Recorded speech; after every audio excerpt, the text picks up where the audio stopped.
Good afternoon, YouTube. This is a general announcement going out to 1941 Chrysler product owners.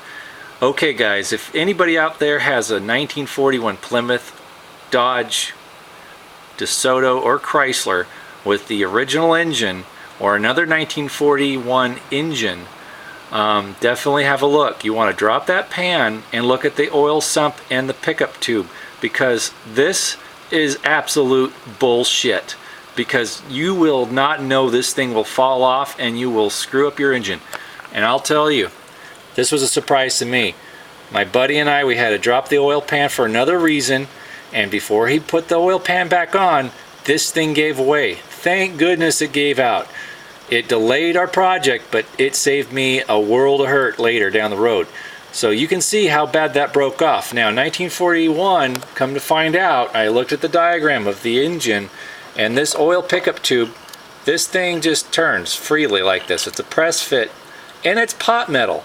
What the hell is pot metal doing in the engine compartment? This was a one-year thing. They figured it out. It was a bad move. So they went to the bent elbow pipe, which is seen in 1942 on through 46, 7, and 8, 50, whatever. That's what they went with because it was actually smart.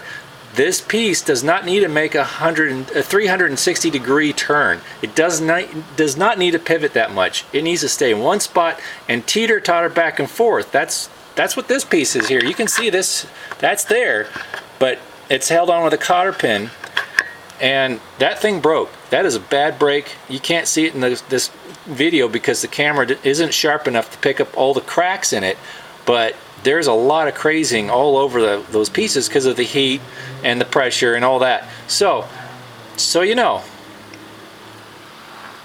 check it out.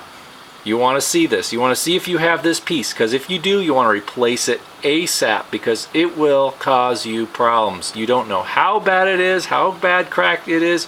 It might fall off. You never know it. And then you're not getting the oil distribution that you should, and then your motor will seize up and be very unhappy, which means you'll be very unhappy. So definitely do yourself the favor. Take a day, drop the oil pan, take a look. I know you'll have to replace the gasket. That's a pain in the ass, I get it, but do it. You can't afford not to do it. So this is a general announcement, word of warning to all the fellow car guys out there who own 1941 Plymouth, Dodge, DeSoto, and Chrysler cars. Check it out. Look at your manual, see if this looks familiar. If it matches up, definitely have a look, but you can't lose. You can't lose. You don't want to. Anyways, 3 minutes going on, good enough. God bless and happy motoring, guys. Take care.